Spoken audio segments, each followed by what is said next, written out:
What's up, everybody? Welcome to the channel. If you're new, my name is Andrew and I am a freelance videographer from New Jersey. Today we are headed to Lakeland, Florida. So we're back with another agency gig. I am driving from Tampa to Lakeland now.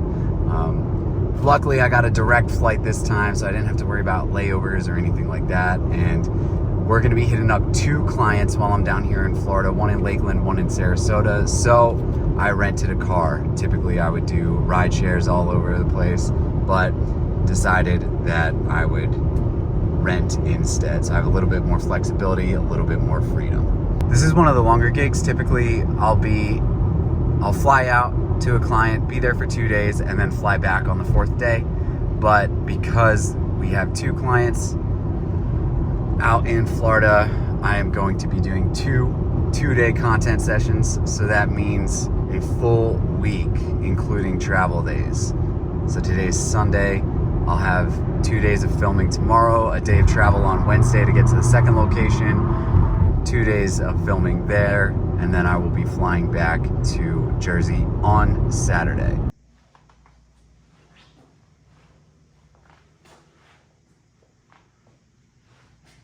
It's the little things.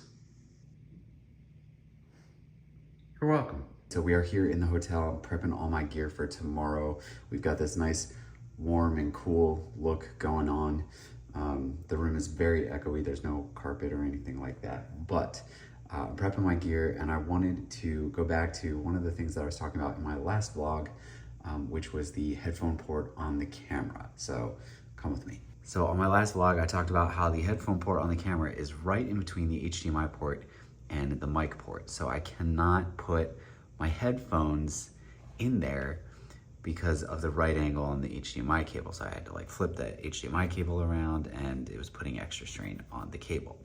Well, one of you guys, Martin Fitzpatrick, he commented and asked, well, why don't you use the headphone port on your monitor?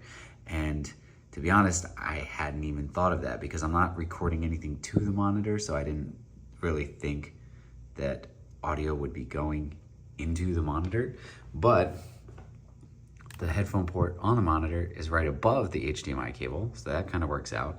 And there's only a slight delay with it. So, I mean, it's more of a delay than it would be if I just plugged the headphones directly into the camera. But honestly, for the convenience of having the HDMI cable go the correct way, I may just leave it. We're gonna see how annoying it is tomorrow when I'm conducting all these interviews, but just wanted to shout out Martin for that tip. Thank you, I appreciate it. And I'm gonna continue charging these batteries and getting everything geared up for tomorrow.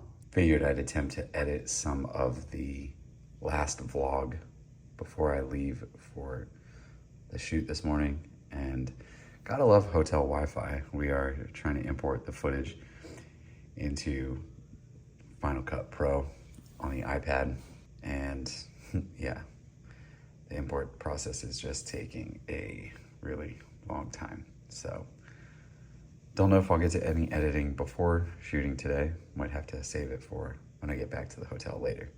As always, wanted to show you guys a quick look at the interview setup for our first location. Now, it was a very tight, very cramped space. So here I am sitting in the interviewee's chair, and we went with the 35 on the A cam here and the 50 on the B cam. I just felt like that was a nice composition, good look with the window in the background. Wound up throwing an ND on there when the sun got too hot. But we have the LumeCube studio panel bouncing off of the white wall for the key and the fill on the other side. I love when these birth center rooms have nice bright white walls that we can use to bounce the lighting off and create a nice big soft light source for the key. Super helpful. And here we're switching from interview setup 1 to interview setup 2. Again, very cramped, very small sort of area. So this is me trying to find my angle, and then the director of the birth center stopped me because he wanted to do group headshots. So this is me getting back to it, trying to figure it out. Client came in, and instead of me bouncing back and forth between the monitor and the chair to find my framing, I was able to use her as a model to set it all up and get it organized before we started filming. So we just wrapped day one of shooting with this client in Lakeland. And what was cool about it is I don't always get to do this, but we had one day today that was just going to be the interviews with the subjects. And then tomorrow we're going to do all the B-roll and appointment footage. And I really love those days because it doesn't mean that I am trying to run around and find time to conduct interviews and potentially miss out on key interview moments. This guy's trying to back into a spot next to me, so that's fun. What I didn't get a chance to do was take any sort of behind the scenes footage because the interview subjects were very timid about being on camera. They didn't really like the whole interview process. And so when that happens, I really tried to make it as simple and as easy as possible for them. I didn't set up my phone to record any behind the scenes stuff. I just kind of try to make them feel relaxed, make them feel calm, just chat with them, share some personal stories about me not being particularly comfortable on camera either. Try to relate to some of the things that they were saying and really just help disarm them to help them be able to tell better stories and share better information and not feel so uptight. So I always love doing that with clients. Almost all of them have complimented me on my ability to do that. So I'm really happy about that. Anyway, I just got back to my hotel. I'm going to drop my stuff off, get it charged, ready to go for tomorrow. We're going to a second completely different location tomorrow.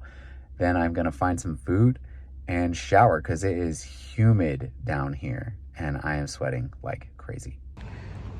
All right, just finished up day 2 of the shoot. Couldn't really get any behind the scenes, but I just had dinner downtown Lakeland and now I'm just kind of exploring around. But I'm gonna get ready to head back to my hotel. So that train was going by for at least 20, 30 seconds before I apparently forgot to hit record. So I hit record and of course it ended just then. So chilly morning here, but we are walking downtown to get some breakfast after a long 2 days. And then a little bit later, I got a about 2-hour drive to Sarasota where I'll be meeting up with some friends and getting ready for shoot number 2. So it'll be fun. So if you know me personally, you know I drink a lot of coffee. So when I'm traveling, I always try to do some research and find the best local coffee shops to get to, because it is almost always never a disappointment, and this place was no exception. So after about an hour and a half drive, I made it down to Sarasota and connected with my friends that live down there. We hung out, grabbed some food, walked to St. Armand's Beach, got some ice cream, checked out the sunset, and then I got back to my hotel and ready for shoot number 2. So this shoot was more of the same, didn't get a lot of behind the scenes footage for interviews or anything like that, but I did want to show you my setup because here we are again, bouncing the key light, this time off of the ceiling. This corner was very shadowy, but it's one of the best angles that I had in the room composition-wise. So we were using the key light and bouncing it off of the ceiling, and I'm going to show you in a minute here what that looks like on camera.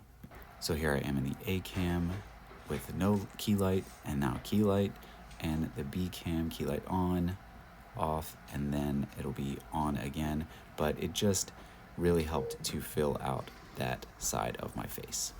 So that was about all the behind the scenes content that I could capture on this work trip. So I'll end the vlog with this clip of a sales meeting I had with a Philadelphia-based media agency. I actually found them on Upwork. They had posted a job listing for a videographer to help not only with their corporate and commercial clients, but with an educational documentary that they're working on as well. So they had left a link to their website and the job poster's email address in the job description. So I was able to check out their work, see that I could contribute to their team, and I reached out off of the Upwork platform because Upwork takes a ridiculous portion of any money made through that platform, and they don't want you to take your relationship off of the platform. So I reached out to him privately. We were able to hop on a 45-minute Google video call, and we really connected. and he liked my work. I liked theirs. We talked about some ways that we could work together, and we've had a few video chats since then, and it looks like I am going to be helping them out in various capacities over the next couple of months and potentially beyond. So I'm super excited for that. It's honestly one of the more successful opportunities that I've had through Upwork. Upwork's a free program, but there's a lot of people that sort of undersell their services, and there's a lot of job searchers, clients that underprice services. So it's not always super successful, but this one I had good vibes on. So I'm glad that I made the connection, and I'm going to be getting to do more commercial work as well as potentially some documentary work with a brand new client in my home area. So really excited. Don't discount Upwork, because every once in a while you get a gem like this. But yeah, that's about it for this vlog. If you guys have any questions on anything that you see in any of my videos, please feel free to drop them in the comments below. If you like what you see, please consider subscribing, and let's just keep growing this incredible community. I've met a lot of great people through these vlogs, and I want to keep that up. So I will see you guys in the next video.